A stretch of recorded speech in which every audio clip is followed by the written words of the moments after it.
I've had the weirdest things happen lately. I just going to fly from LAX to Atlanta to see some lawyers and a dentist, the combination platter of wonderful days. And my plane was broken, and when my plane's broken, my friends do not give a shit. They're like, oh, poor baby. Is your plane broken? You have to take a commercial flight like every fucking buddy else. But it's not like it used to be, or either that or I'm losing touch, because I'm standing in line, I got a first class ticket, and I get up to the front of the line, and there isn't anybody there. It's just a kiosk with a computer terminal, and I'm not good at computers, and I don't want to touch this thing because it's got grease and dirt, and what I can only pray to Jesus is meringue.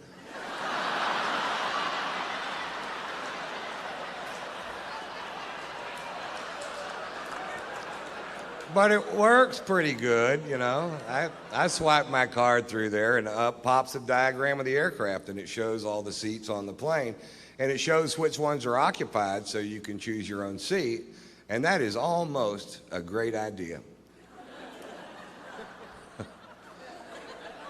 What would make that a great idea is if there was a photograph of the person sitting in that chair.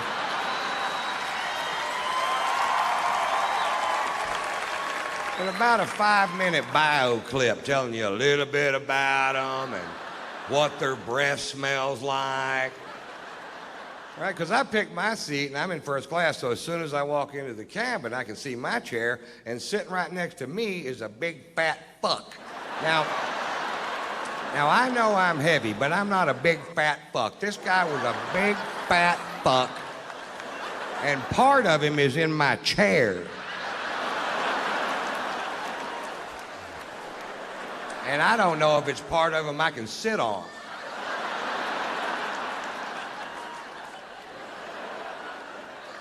Hey, I've got a little tip for the morbidly obese, and I don't mean to sound cruel, but once you get to 550 pounds, stay home and go for the record.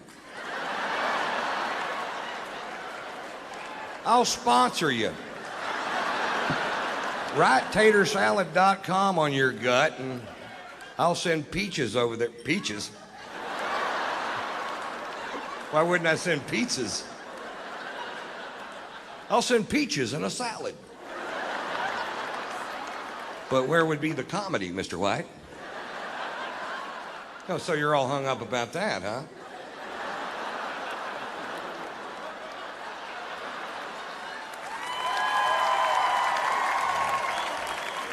Okay, I'm just going to try to do that line right, just in case we decide to do it that way. I'll send pizzas over there.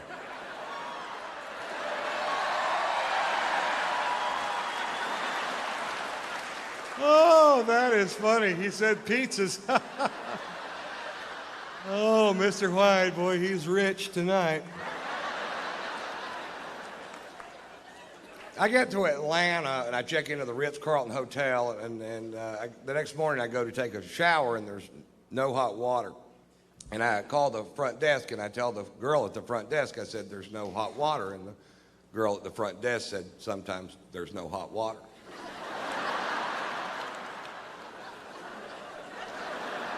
Didn't I just tell you that?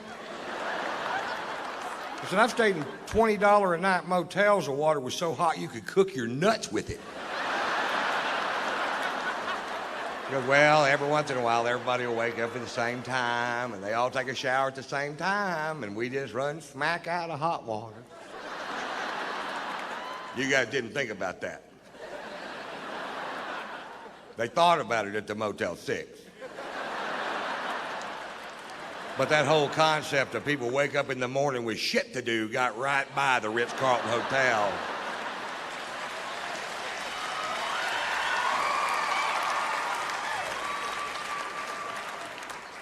So I take a nice cold shower.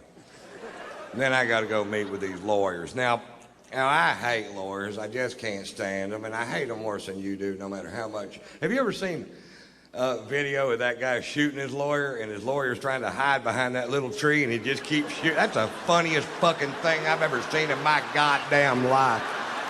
I've got that on my video iPod, and if I just need a chuckle sometime during the day, I just hit the play button. Play, pow, pow, pow, pow, ha, ha, ha, ha, ha, ha. Play, pow, pow, pow, ha, ha, ha, ha, ha. Play, pow. I do that till I come.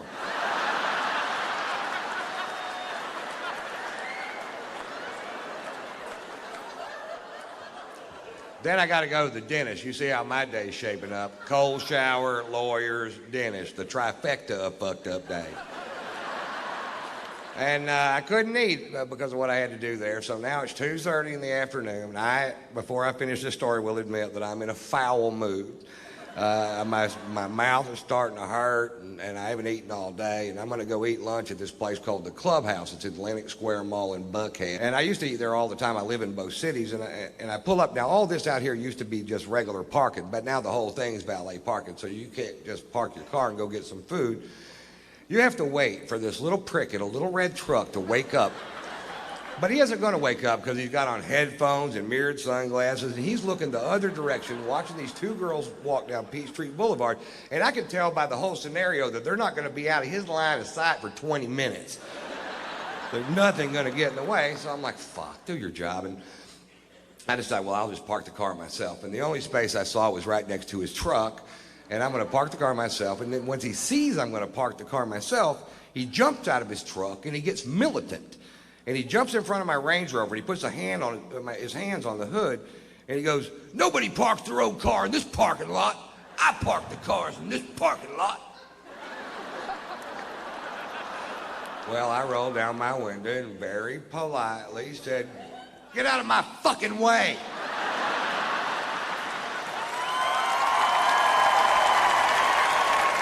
He goes, "Nobody talks to me like that. You can't park your car in this parking lot." And I said, "Fuck you." He goes, "I'm calling the police. What's your first and last name?" I said, "It's fuck you. It's F-U-C-K, capital Y-O-U.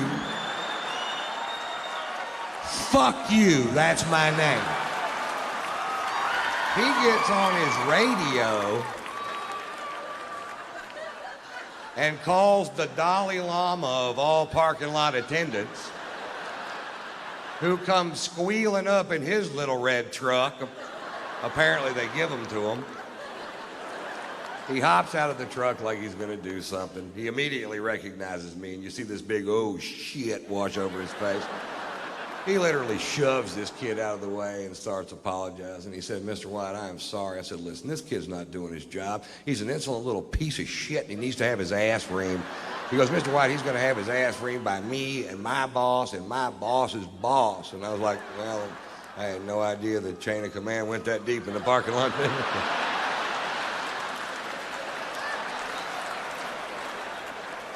He said, "Mr. White, let us take your Range Rover. We'll wash it for you. We'll fill it up with gas. We'll park it, no charge." I said, "Don't park it here. I don't want this little prick to key it." He said, "We'll park it on the other side." And I said, "Fine." So I go have a nice lunch and take more pain pills. Getting a little better mood. Just had my gums scraped, you know. So I walk outside, and my Range Rover is shining like a new penny, and I hop in, and I fire it up, and it's full of gas, and I could have left.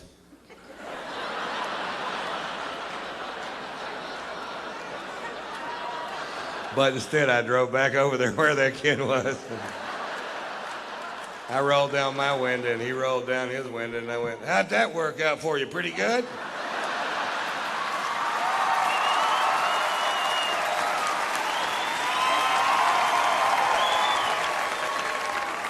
And here's the moral to that story: don't fuck with me when I hadn't been drinking.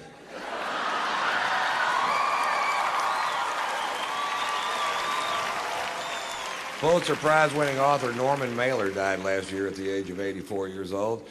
For the last 60 years of this man's life, he drank to excess every day. He was married 6 times. He smoked pot. He stabbed his second wife. And I've never read one of his books, but I got to tell you, I'm a huge fan.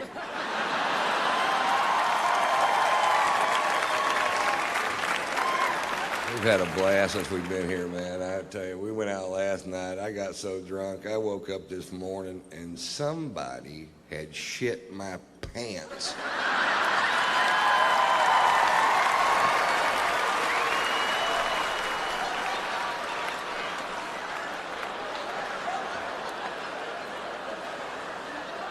I don't know who it was,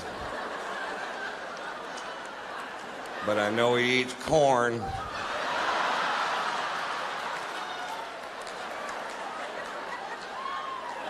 And cake. Corn cakes, I think is what it was doing. I just got back from Europe. I took my son, Tater Tot, to Europe. We were in Spain during the running of the bulls, but we didn't go to the event because we couldn't figure out why you would. The people that we know that live there were pitching this really hard, and they said that this event's been going on for over 500 years. And I'm like, what? Really? And they explained it to us. Apparently 540 years ago, a bunch of gay sailors in white suits with red scarves got all fucked up and turned loose the cattle and tried to, I'm paraphrasing.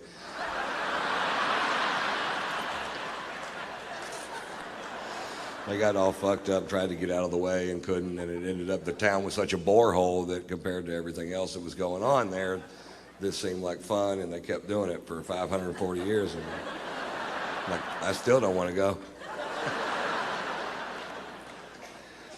And this year, 2 people died, and they said it was a huge tragedy, but I think before you call something a huge tragedy, I think you need to first determine exactly which 2 people died. Maybe it was 2 people we didn't need. They weren't very bright, I can tell you that for sure.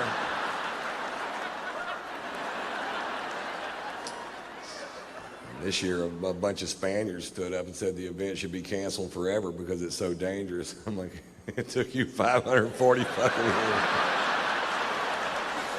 Hey, fuck that, man. Have 2 a week. We changed the name from the running of the bulls to the thinning of the herd.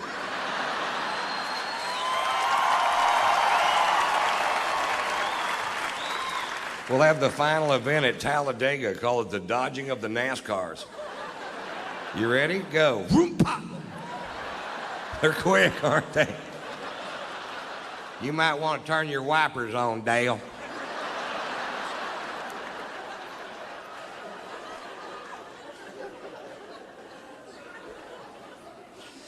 We were in London for 2 days, and I was afraid I hadn't allotted enough time to see London because it's one of my favorite cities with so much tradition and history. And we were going to get a cabbie to take us around and show us the sights, and I thought I probably should have allotted more time. But if you get a cab driver in London that's a Scottish nationalist, which is somebody that believes that Scotland and England should have no ties whatsoever, they go home every night, watch Braveheart and beat off. Mel Gibson's hitting another guy.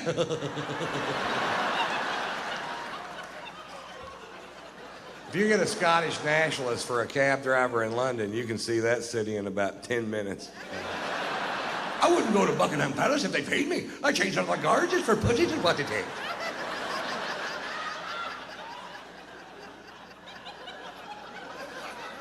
What?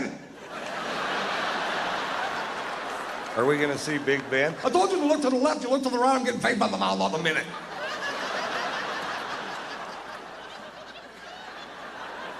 What?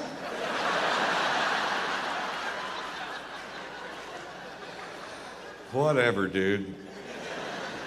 What's this building? It's your fucking hotel, get out. Well, what are we going to do with the other day and 3/4? Because the food's awful. It is awful, too. They took us to a place called the Fox and the Hound, and I'm pretty sure that's what we were eating. I don't know which one they were serving that night, but I can tell you this, it needed ketchup. And they didn't have any ketchup.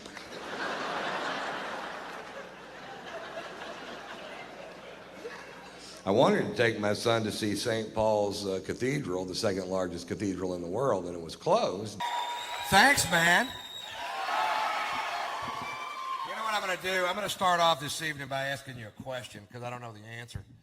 I lost my sunglasses, and yesterday I went to the sunglass hut. Here's the question. Why does a pair of sunglasses cost more than a 25-inch color television set?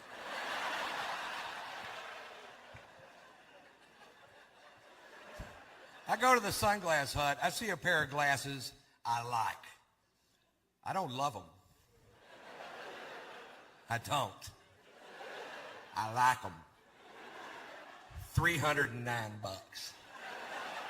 And I asked the guy very politely, how do you sleep at night, you little prick? You know what I mean? And I was just wondering.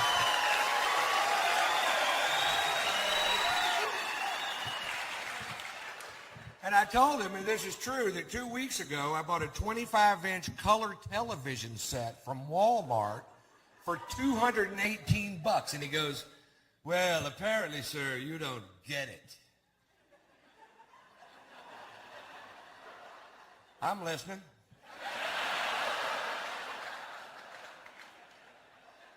He goes, these glasses eliminate 100% of all UV rays.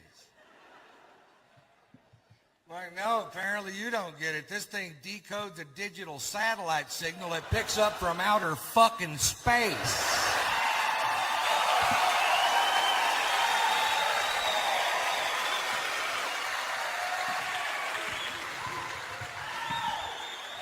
And then it turned out the glasses got basic cable, and I felt like a dickhead. Look, Braveheart, bam! You ever take a crap so big your pants fit better? Anybody ever do that? Have you ever?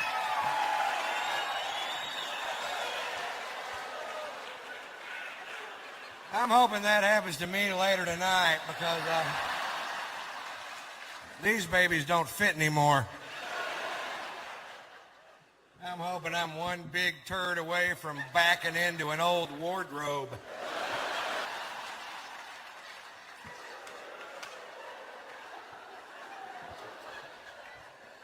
Yesterday I was sitting in a beanbag chair naked eating Cheetos and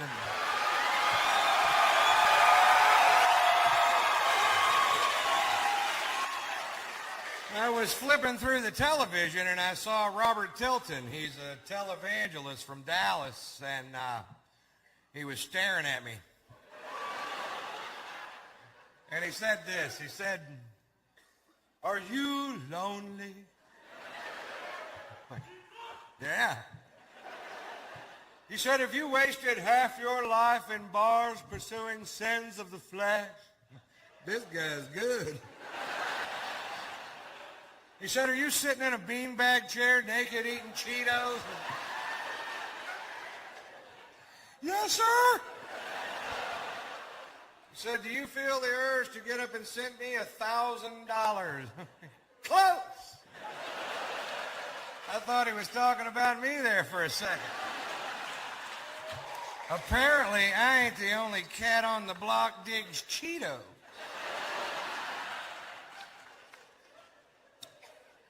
So it's great to be back in Kalamazoo at the State Theater.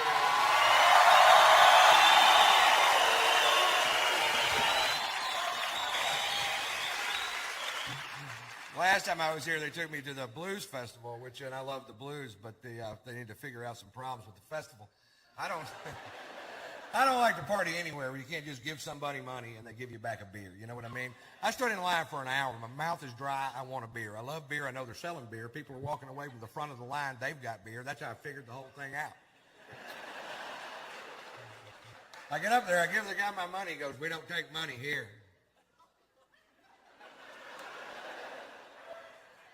What do you take? Coupons.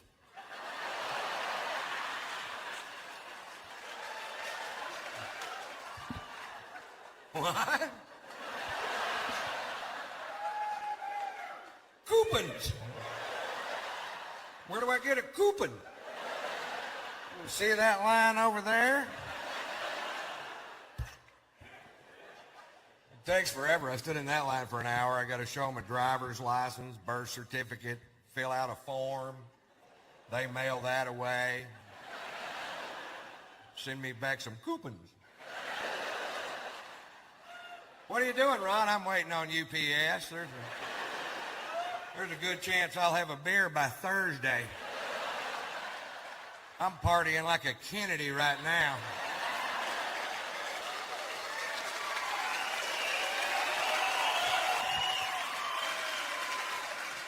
I was game, too. I had $100 cash on me. I bought $100 worth of coupons. And then some guys that took me there asked me if I wanted to go to a topless club, and I didn't want to go.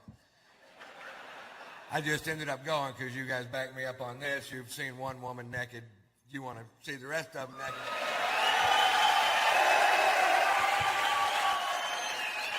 It could be an old biker chick, you know, they're going to hang down to here. You want to see my titties? Yeah, I do.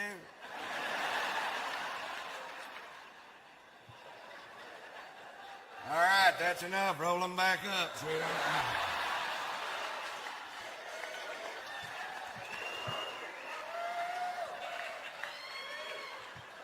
Things that make you go,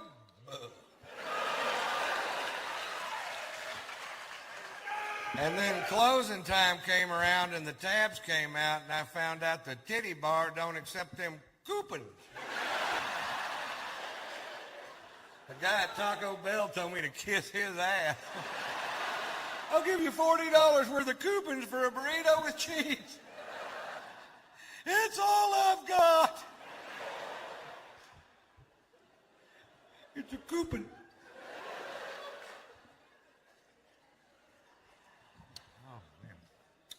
So I saw something that comes close to truth in advertising. The De Beers people are almost saying what they really mean, because the old De Beers slogan was, diamonds are forever. Then they changed it to this year, take her breath away. The new slogan is, diamonds render her speechless. Why don't they just go ahead and say it? Diamonds. That'll shut her up.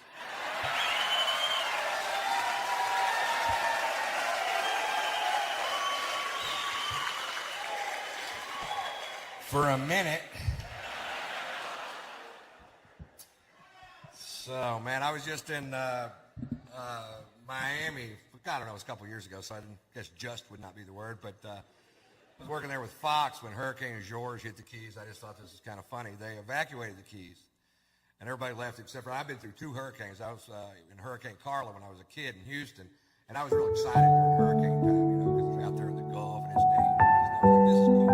Until shit started hitting our house. I was like, fuck this. But anyway, they evacuate the Keys, and everybody leaves except for one guy who's going to stay there and tie himself to a tree on the beach to prove a point. And the point was, he said that at 53 years of age, he was in good enough physical condition to withstand the wind and the rain from a Force 3 hurricane. All right. Let me explain something to you. It isn't that the wind is blowing. It's what the wind is blowing. If you get hit with a Volvo, it doesn't really matter how many sit-ups you did that morning.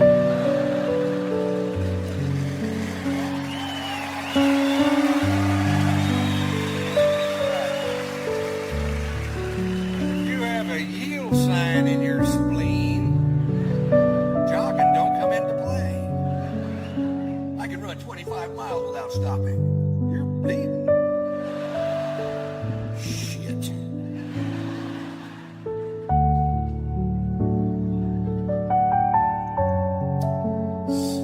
Man, last time I was here, I had somebody broke into my truck and stole my radio. Thank you, whoever you were. Got to drive back to Texas, listen to the sound of wind for 49 hours.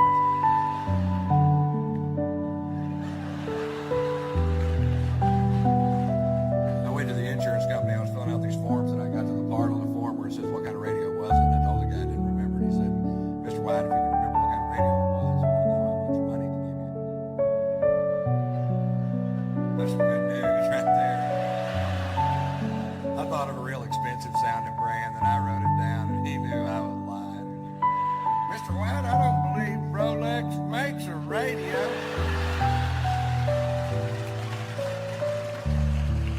was a clock radio. Write the check, premium boy. They love it when you call him premium boy. Next time you see your agent, call him premium boy. You'll get a chuckle.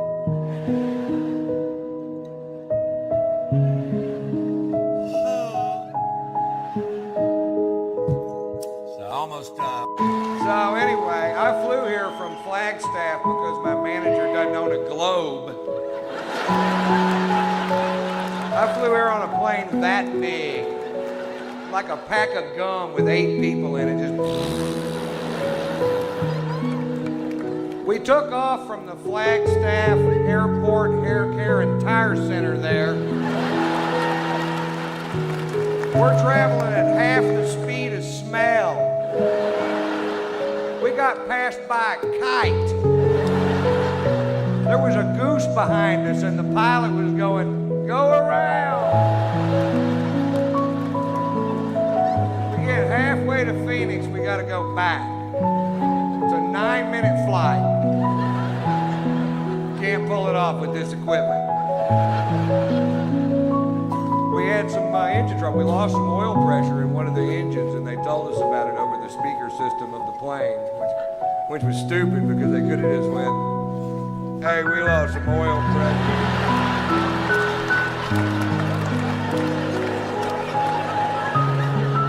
Heard ya. It was weird. Everybody on the plane was nervous, but I'd been drinking since lunch and I was like, "Take it down, I don't care." You ever had one of those days? Hit something hard, I don't want to limp away from this wreck. The guy sitting next to me is losing his mind. Apparently, he had a lot to live for. He goes, "Hey man, hey man, if one of these engines fails, how far will the other one take us?" All the way to the scene of the crash.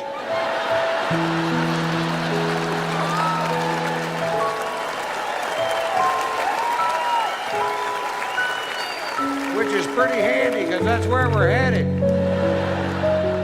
I bet we beat the paramedics there by a half hour.